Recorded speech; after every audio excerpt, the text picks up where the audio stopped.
안녕하세요. 야담과부입니다. 옛날 옛적 달빛 고운 밤이면 어른들도 아이들처럼 마음이 설렜다지요. 마을 어귀 장독대 옆 바람 따라 전해지던 이야기들. 이곳은 잊혀진 옛 이야기를 다시 불러오는 곳. 저희 야담과부와 함께 조선의 뒷골목에서 속삭이던 비밀 이야기. 지금부터 들려드릴게요. 이야기 시작합니다. 자, 오늘은 아주 오래전 한양의 경계, 조용한 시골 마을 서당에서 벌어진 기막힌 이야기를 들려드릴까 합니다. 우리네 옛 이야기에는 권선징악의 도리가 숨어 있으니 귀 기울여 들어보시지요. 때는 바야흐로 깊어가는 가을이었습니다. 서당 주변에는 노랗게 익은 벼들이 고개를 숙이고 있었고 시원한 바람이 가끔씩 서당의 대문으로 불어들어 훈장의 수염을 희롱하고 있었지요. 마을 서당에는 이생이라는 훈장이 엄하게 그를 가르치고 있었고 그 집에 온갖 굳은 일을 도맡아 하는 돌쇠라는 청년이 있었습니다. 돌쇠는 20살 남짓한 나이였지만 그의 단단한 어깨와 근육은 마치 무쇠로 깎아놓은 듯했습니다. 허나 돌쇠의 힘이 비범한 만큼 그의 처지는 늘 비참했습니다. 배움이 짧고 말이 투박하다 하여 훈장에게는 짐승 취급을 당했고 오만하고 게으른 훈장의 아들 이도령에게는 노비나 다름없는 멸시를 받았지요. 어느 날 서당 곳간 앞에 쌀가마니 3개가 수북이 쌓여 있었습니다. 훈장이 돌쇠를 불러 세웠지요. 훈장의 눈빛은 쌀의 무게보다 자신의 권위를 세우는데 더 집중되어 있었습니다. 에이, 이 돌쇠 녀석아, 서서 뭘 하느냐? 저 무거운 쌀새 가마니를 어서 곳간 안으로 들여놓지 않고 해가 완전히 넘어가기 전에 끝내야 할지니 게으름 피우지 말거라.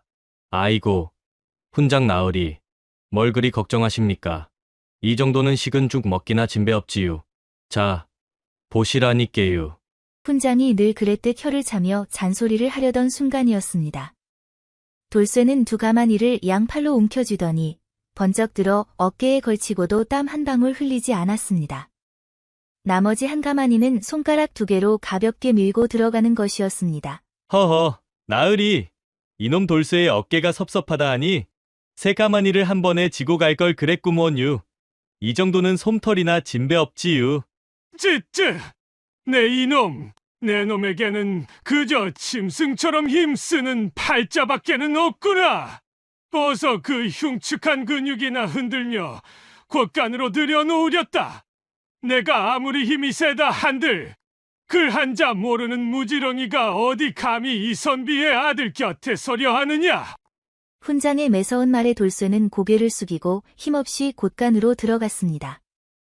돌쇠의 넓은 등판 위로 서러움의 그림자가 길게 드리워졌지요. 잠시 후 훈장은 뜰에서 붓을 들고 앉아있던 아들 이도령을 불렀습니다.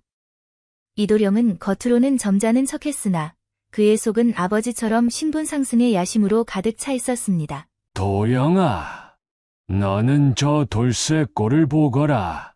저런 상놈은 영원히 힘쓰는 천민의 운명에서 벗어날 수 없느니라. 우리는 달라야 한다. 아버지의 가르침을 명심하옵니다. 저 돌쇠는 그저 힘이나 쓸 뿐 학문의 고귀함을 모르는 무지렁이일 뿐이옵니다.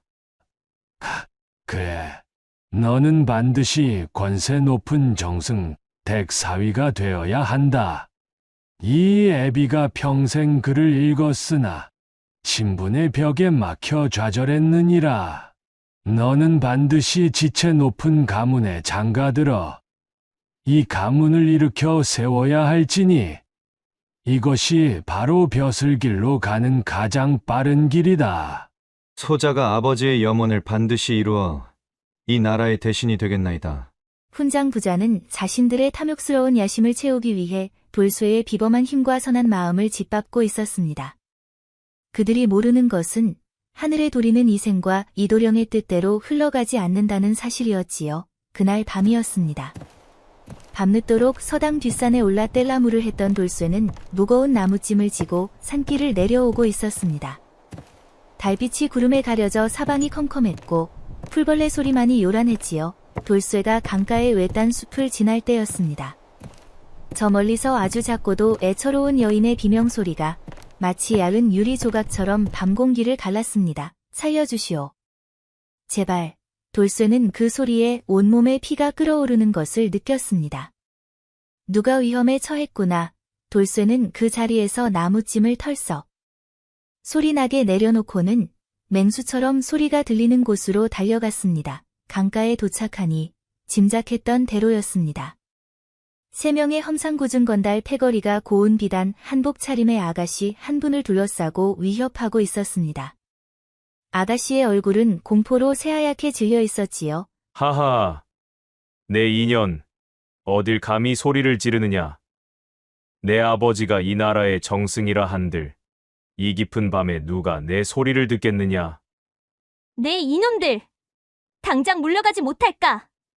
나는 정승대기 딸이다. 감히 내 몸에 손을 대려 한다면 너희들은 멸문지화를 면치 못할 것이다. 멸문지화는 무슨? 닥치고 이리 오너라. 내년에 손가락에 낀 저 푸른 옷가락지나 내놓고 곱게 가는 것이 좋을 테다. 건달이 아가씨의 손목을 낚아채려 할 때였습니다. 아가씨는 손가락의 옷가락지를 잃지 않으려 필사적으로 움켜쥐었지요. 그때 돌쇠가 우지끈 소리를 내며 덤불을 헤치고 튀어나왔습니다. 네 이놈들! 당장 그 손을 놓지 못할까? 허, 이거 보게. 어디서 산짐승 같은 놈이 튀어나와 헛소리를 짓거리는고. 내 놈이 감히 우리 종로통 건달 패거리에게 덤비겠다는 게냐? 당장 돌아가지 않으면 내 놈 목숨이 아깝지 않을 테다. 돌쇠는 그 말을 듣자마자 눈이 뒤집혔습니다. 짐승이라는 멸시는 훈장에게도 들었으나 눈앞의 여인을 구해야 한다는 의분이 돌쇠의 몸을 움직였습니다. 돌쇠는 강가의 커다란 돌덩이 하나를 발로 굴려 움켜쥐었습니다. 흡, 돌쇠가 기합을 내자 훈장의 쌀가마니 3개를 솜털처럼 여겼던 그 비상한 힘이 돌덩이를 주먹밥처럼 가볍게 만들었습니다. 쾅! 돌덩이를 땅에 내리찍자 흙먼지가 사방으로 튀었고 건달들은 그 무시무시한 괴력에 잠시 정신을 놓았습니다. 돌쇠는 그 틈을 놓치지 않고 거목의 가지처럼 굵은 팔뚝으로 건달 두목을 후려쳤습니다. 퍽! 하는 소리와 함께 건달 두목은 찬물에 던져진 돌멩이처럼 강가로 나가 떨어졌습니다. 나머지 건달 2놈은 돌쇠의 압도적인 괴력에 혼비백산했습니다. 이 놈은 사람이 아니다. 귀신이다. 어서 도망쳐라. 건달 패거리들은 비명을 지르며 숲속 깊은 곳으로 쥐새끼처럼 도망쳤습니다. 강가에는 돌쇠의 거친 숨소리와 이제야 정신을 차린 아가씨의 흐느낌만이 남았습니다. 아, 은인이 아니었으면 소첩은 이 밤에 청길 낭떠러지로 떨어질 뻔했사옵니다. 정말 감사하옵니다. 아, 아가씨, 괜찮으시유. 몸은 안 다치셨어요. 소인 같은 미천한 것이지만 괴한들에게 당하는 꼴은 못 보겠더구먼요. 은인께서는 실로 하늘이 내리신 비범한 힘을 가지셨습니다. 소첩은 이 은혜를 평생 잊지 않을 것이옵니다. 소첩은 은인께서 계신 곳을 기억하겠습니다. 소첩의 집안은 비록 미천하진 않으나 반드시 후한 보답을 할 길이 있을 것이옵니다. 아이고, 보답이라니유. 괜찮지유. 소인은 그저 사람의 도리를 한 것뿐이구먼요. 아가씨께서는 이 옷가락지를 잃지 않도록 조심하시고 어서 안전한 곳으로 돌아가시유. 아가씨는 돌쇠의 순수한 마음씨에 다시 한번 감동했습니다. 푸른빛이 도는 옷가락지를 손에 꼭 쥐고 돌쇠에게 다시 만날 약속을 하며 황급히 강가를 떠났습니다. 돌쇠는 아가씨가 사라진 어둠 속을 한참 동안 바라보았습니다. 그의 가슴 속에는 훈장에게는 느낄 수 없었던 작은 기쁨의 불씨가 피어오르고 있었지요. 다음 날 아침, 동이 트자마자 돌쇠는 어젯밤의 일이 꿈인지 생시인지 혼란스러웠습니다. 여느 때처럼 서당 마당을 쓸고 있는데, 아니, 어젯밤에 그 고운 아가씨가 값비싼 비단옷을 입고 4명의 하인까지 대동한 채 서당 문 앞에 나타나는 것이 아니겠습니까? 훈장 이샘은 방에서 헛된 서책만 읽다가 이 광경을 보고는 눈이 탐욕의 불빛으로 번쩍였습니다. 아가씨의 옷차림과 하인들의 정갈하고 기품 있는 태도가 이 나라 최고의 양반 가문의 사람임을 웅변하고 있었기 때문이지요. 혹시 이 집안의 어른께서 계시옵니까? 소첩이 어젯밤 목숨을 구해준 은인을 뵙고자 왔사옵니다. 아, 이리 와주셨군요. 제가 바로 이 집의 어른, 서당의 훈장 이생이옵니다. 어젯밤 강가에서 낭자께 기지를 발휘하여 도움을 준 자가 바로 이 늙은 선비의 아들이나 다름없지요. 나으리, 그게 나으리의 아드님이 아니라 소인이. 돌쇠가 놀라서 사실을 말하려 입을 열려는 찰나 훈장의 매서운 눈빛이 돌쇠의 입을 틀어막았습니다. 훈장의 눈은 이 사실을 발설하면 내 목숨이 달아날 것이다 하고 소리치고 있었습니다. 돌쇠는 천민의 신분 때문에 훈장의 눈빛 앞에서 감히 말을 잇지 못하고 입술만 잘근거렸습니다. 허허, 이 돌쇠 녀석은 어젯밤 제가 짠 기지대로 움직였을 뿐이옵니다. 낭자께서는 어찌 감히 저런 무지렁이 노비에게 고귀한 은혜를 갚으려 하십니까? 은혜를 갚으시려면 이 애비의 학문과 기품을 이어받은 저의 아들에게 갚으셔야지요. 그러셨사옵니까? 소첩이 강가에서 배웠던 분은 산처럼 커다란 괴력의 장사이셨는데 혹 은인께서는 지금 계신 도령님이 아니시온지요? 허허, 낭자께서는 착각하셨습니다. 저 돌쇠는 그저 소인이 부린 하인일 뿐입니다.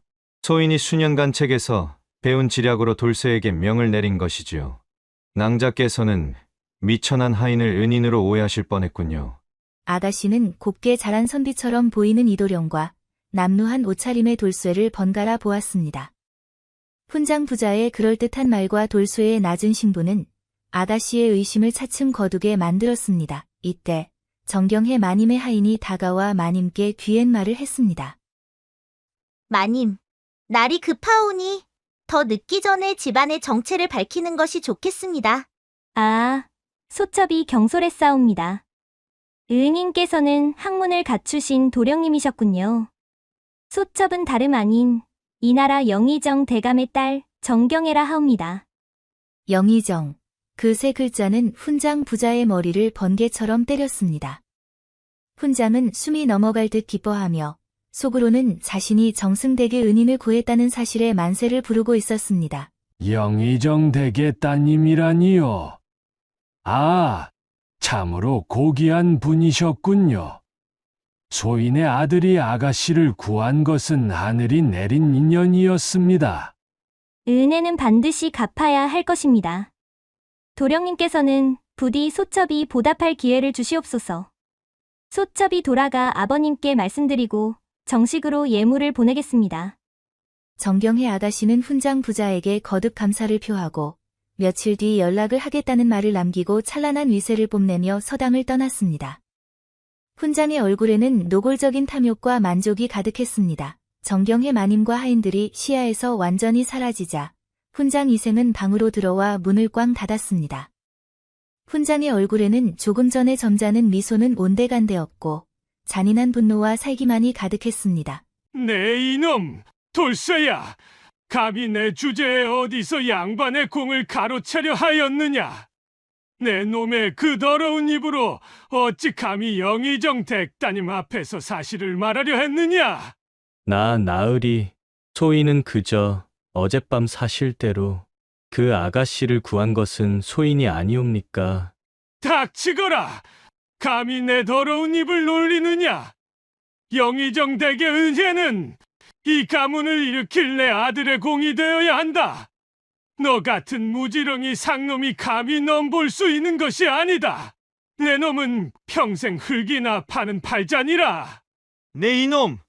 내 놈은 짐승처럼 힘만 쓸 줄 알았지. 양반의 도리는 모르는구나. 아버지가 너를 부려 은혜를 갚으려 한 것이니 내 공은 곧 우리 부자의 공이다. 훈장은 곳간에서 굵은 몽둥이를 꺼내 들었습니다. 그 몽둥이는 예전에 돌쇠에게 잘못을 물을 때 쓰던 것이었습니다. 훈장의 눈은 광기에 가득 차 있었습니다. 당장 보따리를 싸서 이 집에서 나가거라. 내 이놈 다시는 이 동네에 얼씬도 하지 마라. 내 놈이 만약 단 하나의 소문이라도 낸다면 매질로 내 뼈를 부러뜨릴 테다. 돌쇠는 억울함에 눈물을 글썽였습니다. 자신이 목숨을 걸고 구한 은혜였건만 신분이 낮다는 이유 하나만으로 모든 공을 빼앗기고 심지어 목숨의 위협까지 받으며 쫓겨나게 된 것입니다. 아이고, 소인님 무식하고 천한 것이 죄이옵니까? 어찌 이리 억울한 누명을 쓰고. 돌쇠는 낡은 보따리 하나를 메고 훈장 부자의 차갑고 잔인한 시선을 뒤로 한 채 정처 없이 길을 나섰습니다.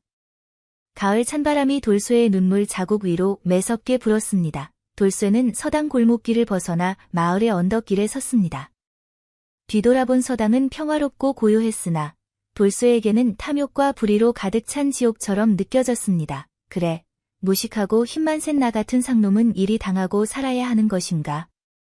돌쇠는 깊은 좌절감에 빠졌고 그의 발길은 희망 없는 어둠 속으로 향하고 있었습니다. 쫓겨난 돌쇠는 배고픔과 서러움에 지쳐 며칠을 떠돌았습니다. 그의 몸은 지쳤으나 마음속의 억울함은 잠시도 돌쇠를 편안하게 두지 않았습니다. 돌쇠가 다다른 곳은 깊은 산중의 외딴 암자였습니다. 돌계단 위로 자욱하게 안개가 끼어 있어 마치 세상과 단절된 곳처럼 느껴졌지요. 돌쇠는 암자 앞에서 주저앉아 하염없이 울었습니다. 아이고, 아이고, 나는 왜 이리 무식하여. 힘만 센 짐승 취급을 받고 살아야 하는가. 글자 한 획이라도 알았더면 어찌 간악한 훈장에게 저리 속아 넘어갔을꼬. 허허, 젊은이, 이 깊은 산중에서 어찌 그리 슬피 우는가? 무엇이 그토록 자네의 마음을 갈기갈기 찢어놓았는가? 돌쇠는 고개를 들었습니다. 백발이 성성한 덕만 있는 스님 한 분이 미소를 지으며 돌쇠를 내려다보고 있었습니다. 스님의 눈빛은 고요한 강물처럼 깊고 세상의 번뇌를 모두 꿰뚫어 보는 듯했습니다. 스님, 소인은 억울하게 공을 빼앗기고 쫓겨난 천한 돌쇠라 하옵니다. 힘은 장사이지만 무식함이 죄가 되어 세상의 모든 인정이 저를 버리는 것 같아 슬프옵니다. 세상의 이치가 자네를 버린 것이 아니라 자네가 아직 이치를 깨닫지 못했을 뿐이니라. 자네는 하늘이 내린 비범한 힘을 가졌으나 그 힘을 어떻게 써야 할지 모르는 어린아이와 같구나. 스님, 이 힘은 그저 짐승의 힘이라는 멸시만 들었사옵니다. 이 힘으로 무엇을 어찌해야 한단 말입니까? 참된 덕은 겉모습이나 신분에 있지 않고 바른 마음에 있느니라. 내 힘이 세다 한들 지혜와 바른 마음이 없으면 그저 탐욕스러운 자에게 이용당할 뿐이다. 자네의 우직하고 고든 성품은 이 세상 그 어떤 선비보다 귀하니 이 암자에 머물며 잠시 나에게 글과 지혜를 배우지 않겠느냐. 큰 인물이 될 자질이 보이니 그저 힘에만 의지하지 말고 세상을 굽어보는 눈을 기르도록 하거라. 돌쇠는 스님의 따뜻한 말씀에 가슴속의 응어리가 녹아내리는 것을 느꼈습니다. 힘만 믿던 자신이 어리석었음을 깨달은 돌쇠는 그 자리에서 스님께 삼배를 올리고 암자에 머물며 새로운 배움의 길에 들어섰습니다. 돌쇠는 밤낮 없이 스님의 가르침에 매달렸습니다. 글자 하나라도 더 배우리라 하는 일념으로 그의 우직하고 끈기 있는 성품은 학문에서도 빛을 발했습니다. 스님의 깊은 지혜는 돌쇠의 바른 마음에 스며들었고 돌쇠는 예전에 힘센 돌쇠가 아닌 지혜를 갖춘 장사로 다시 태어나고 있었습니다. 그렇게 산사의 고요함 속에서 꼬박 3년의 시간이 쏜살같이 흘러갔습니다. 돌쇠는 이제 학식과 지혜를 갖추어 눈빛부터 달라진 어엿한 선비의 풍모를 갖추게 되었답니다. 시간이 흘러 서당의 훈장 이생은 거짓으로 얻어낸 영의정 댁의 은혜를 이용하여 마침내 작은 벼슬 자리에 올랐습니다. 겉으로는 명예를 얻은 듯했으나 그가 선 자리는 탐욕과 거짓말 위에 세워진 모래성처럼 위태로웠지요. 훈장 이생은 벼슬을 얻은 뒤에도 만족할 줄 몰랐습니다.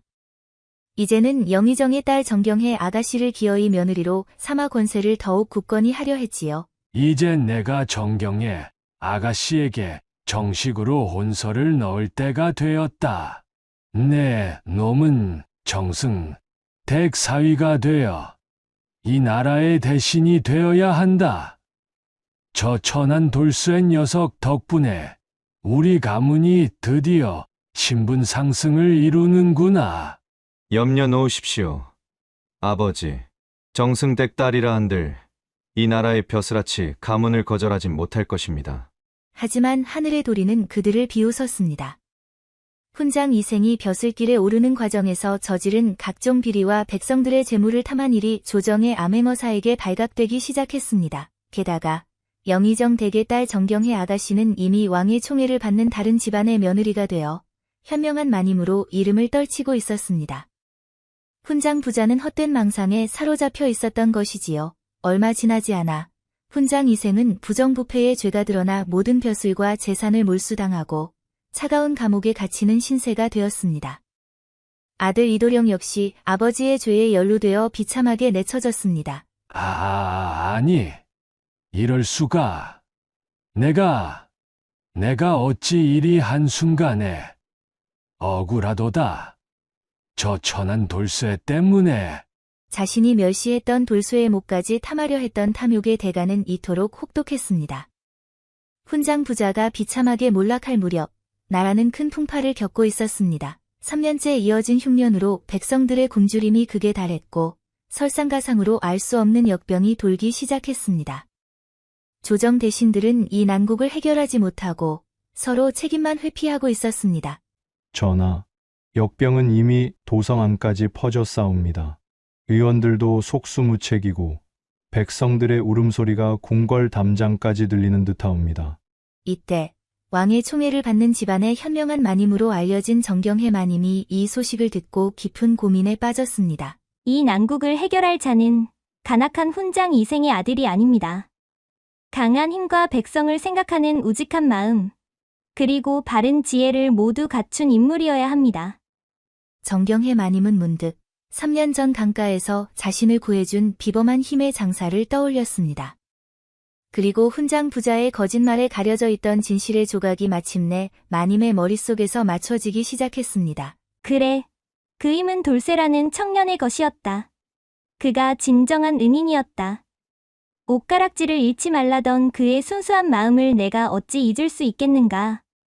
정경혜 마님은 즉시 비밀리에 사람들을 풀어 돌쇠의 행방을 수소문했습니다. 다행히 스님에게 지혜를 배우고 세상을 보는 눈을 뜬 돌쇠가 산에서 내려와 어려운 백성들을 돕는 일에 헌신하고 있다는 소식이 전해졌습니다. 돌쇠는 역병으로 고통받는 마을에서 스님에게 배운 약초 지식과 비범한 힘으로 무거운 짐을 나르며 밤낮 없이 구휼 활동을 돕고 있었습니다. 그의 땀과 노력은 백성들에게 큰 희망이 되었지요.